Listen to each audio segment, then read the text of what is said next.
ప్రభుత్వం ఇచ్చే దాని మీద మీకు భరోసాగా ఉందా? ప్రతి నెల 1వ తారీఖున పెన్షన్ తీసుకుంటున్నారు అన్నీ కూడా. చంద్రబాబు నాయుడు గారు ఏదైతే మీకు ఇస్తున్నారో మీ అందరూ ఆర్థికంగా నిలబడాలనే ఉద్దేశంతో కష్టపడలేని వాళ్ళకి మీకు ఇది ఒక ఓతంగా ఉంటుంది, కుటుంబానికని ఇస్తున్నారు. దీని మీద మీ ఒపీనియన్ చెప్పండి. మీరు ఇదేంటి ప్రభుత్వం మీద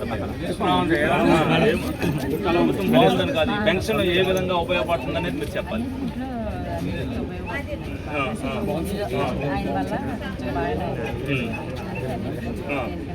మీరు దీన్ని ప్రజల్లోకి తీసుకెళ్ళాలి. ప్రభుత్వం చేసేది పేద ప్రజల కోసమే చేస్తుంది అనేది మీరు తెలుసుకోవాలి. మీ అందరూ మద్దతు పలికినప్పుడే ప్రభుత్వం ఏదైనా సహకారం చేయగలిసి వస్తే, మీరు ఇన్ని పథకాలు తీసుకుని మీరు మాట్లాడేటప్పుడు మాకు ఇంకా ఏవో కావాలనేది కాదు. ఇవన్నీ ప్రతి ఒక్కరు కూడా రానోళ్ళు ఒకళ్ళు ఉంటే వచ్చేవాళ్ళు 10,000 మంది ఉంటారు, అంతేనా? ఒకళ్ళ వాయిస్ కంటే 10,000 మంది వాయిస్ వినిపించాలి మీరు.